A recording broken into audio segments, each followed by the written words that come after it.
লীলাৰ যাদুকৰী বাঁহীৰ সাধু।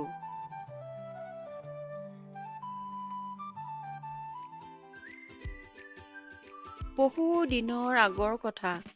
এখন সৰু গাঁৱত লীলা নামৰ এজনী কণমানি ছোৱালী বাস কৰিছিল। লীলা আছিল কৌতূহলী আৰু দয়ালু ছোৱালী।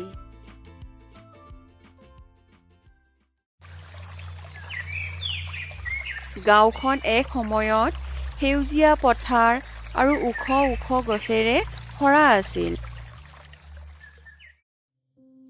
কিন্তু কিছুদিনৰ পৰা ক্ৰমে পথাৰৰ সেউজীয়াবোৰ কমি যাব ধৰিছিল আৰু গছবোৰো শুকাই যাব ধৰিছিল। এদিন আবেলি লীলাই নদীৰ পাৰত বহি আছিল। হঠাতে এটা মধুৰ বাঁহীৰ সুৰ শুনি তাই আচৰিত হ'ল। সুৰৰ উৎস বিচাৰি তাই হাবিৰ ভিতৰলৈ সোমাই গ'ল। হাবিৰ ভিতৰত এডাল বৰগছৰ তলত এজন বৃদ্ধ মানুহে মধুৰ সুৰত বাঁহী বজাই আছিল। কিন্তু মানুহজনৰ মুখত বিষাদৰ ছাঁ। লীলাক দেখি বৃদ্ধ মানুহজনে বাঁহী বজোৱা বন্ধ কৰিলে। তেওঁ ক'লে যে এই যাদুকৰী বাঁহীটো তেওঁক বৰগছজোপাই উপহাৰ দিছিল। কিন্তু বয়স বাঢ়ি অহাৰ বাবে তেওঁ বৰগছজোপাৰ ভালদৰে যত্ন ল'ব নোৱাৰা হৈছে। সেইবাবে গছজোপা শুকাই যাব ধৰিছে আৰু বাঁহীৰ যাদুকৰী শক্তিও হেৰাই গৈছে। বৰগছজোপাৰ জীৱন এতিয়া বিপদত। লীলাই বৰগছজোপাক সহায় কৰিবলৈ মনতে থিৰাং কৰিলে। তাই সদায় নদীৰ পৰা পানী কঢ়িয়াই আনি বৰগছৰ গুৰিত দি গছজোপাৰ জীৱন আকৌ ঘূৰাই আনিবলৈ চেষ্টা কৰিলে।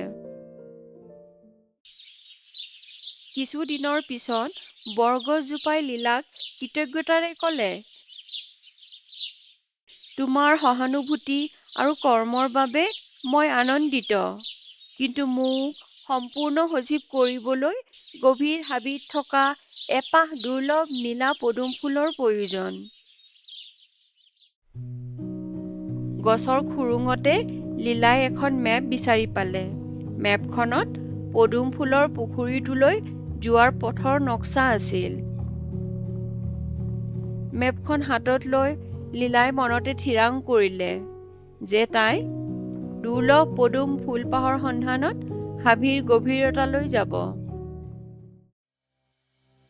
পিছদিনা ৰাতিপুৱা লীলাই পদুম ফুলপাহৰ সন্ধানত গভীৰ হাবিলৈ যাত্ৰা আৰম্ভ কৰিলে।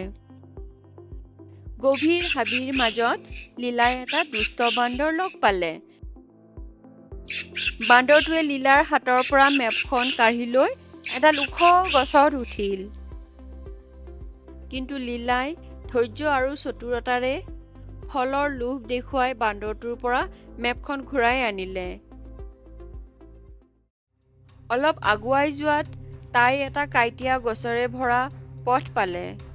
গছৰ কাঁইটীয়া ডালবোৰে পথটো ঢাকি ৰাখিছিল। কিন্তু লীলাই সাহস আৰু ধৈৰ্যৰে সকলো বাধা অতিক্ৰম কৰি আগুৱাই গৈ থাকিল। এখন সৰু কটাৰীৰে ডালবোৰ কাটি লীলাই নিজৰ পথ মুকলি কৰি ল'লে।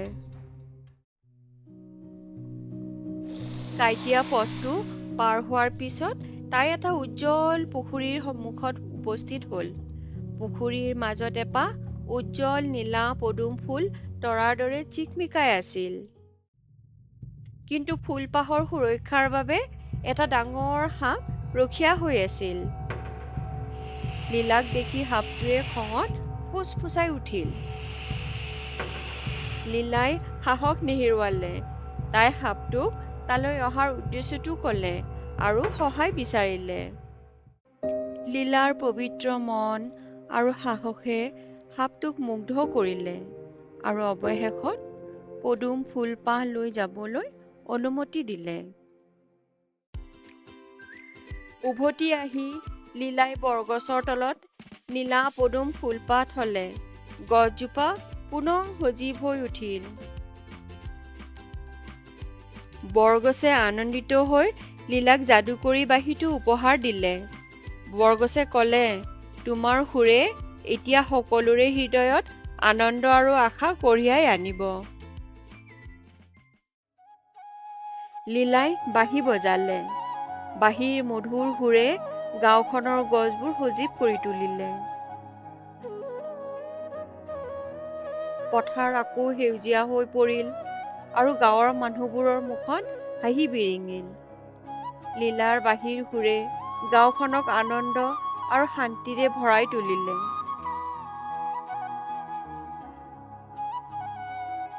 প্ৰকৃতিৰ লগত সম্প্ৰীতি অবিহনে এটা সুখী আৰু সুন্দৰ জীৱন অসম্ভৱ।